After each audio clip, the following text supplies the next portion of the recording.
My name is Kunyada. I study at St. Andrew's School, Turi, and I am 12 years old. Who can tell me what girls and women experience from my age and above? Every month. And every month, what would they need? Pads.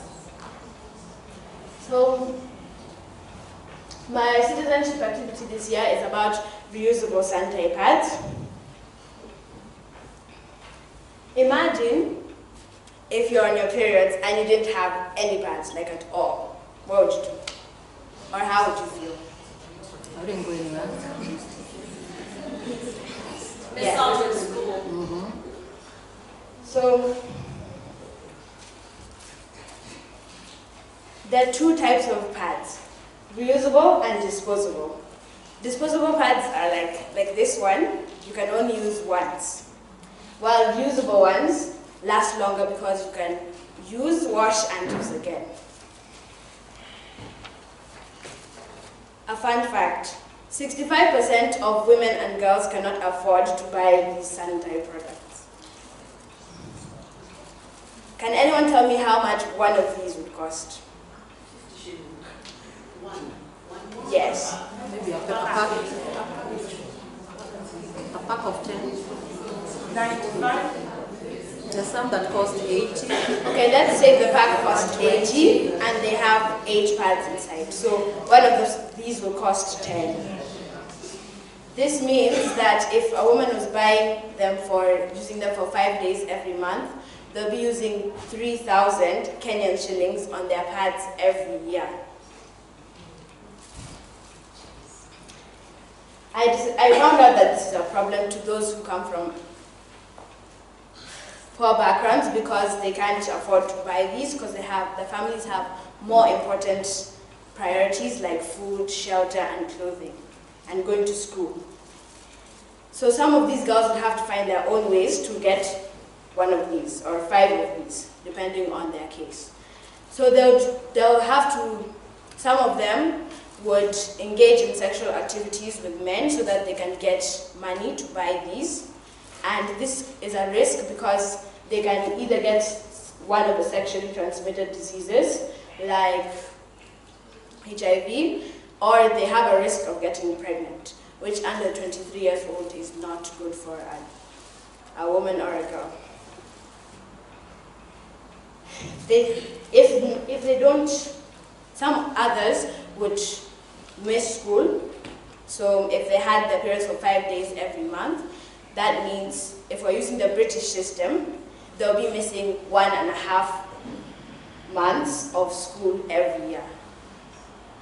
This is why sometimes we have girls who are having trouble catching up with the boys in education. These disposable sanitary pads, as on the slide, are also bad for the environment because they contain plastic, which from my last year's project I learned is bad for the environment.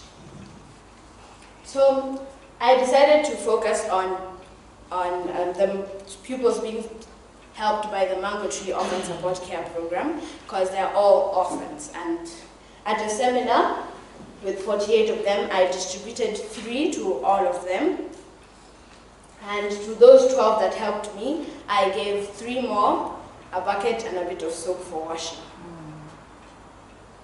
After this, they gave me some feedback on how to improve the structure. So they said they wanted a variation in lengths and sizes and thicknesses depending on how they wanted. And they felt like the buttons that we're originally using for closing are not secure enough, so they suggested push buttons instead. This information will be able to help me to come up with a better structure for them. So I decided to call the reusable sanitary pads that I made eco pads. You would need a material like this, which is 100% cotton, and it's light.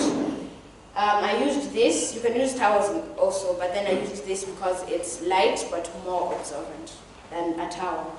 And then the outside material is also made out of cotton. So in the end, using 4 layers of this cut in this shape and 2 of these cut in this shape, you'll eventually get something like this.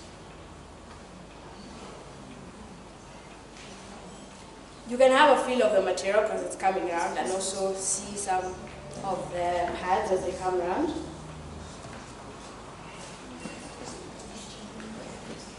What did I do? So as I was with the girls, I also thought about the importance of emphasizing the importance of hygiene. So that's why I included a bucket of soap and a bucket with soap for washing. And I also learned how to make the pad, and when I go to school, I'll be teaching other girls how to make them so that I can distribute them during the holidays. If you're wondering, this is how it looks like on underwear. So the top is here, and the bottom is the part with no middle. A question: who here would use a reusable sanitary pad? Why not? Yes. Because if we do, we're saving our environment from plastic. Thank you for listening to my project. I have a few people who I need to thank. I would like to thank my parents who helped me with all the pictures you're seeing on the screen, and also to my auntie, who's a tailor, and all her tailors that are working with her who taught me how to make the EcoPad, and then the mango tree for letting me speak to the girls, especially Benedict, who was helping me while I was with the girls. And I want to thank the girls themselves for listening to me, and also Beacon for giving me the opportunity to present this to you and giving me feedback on the proposal so that I can improve. Thank you for listening.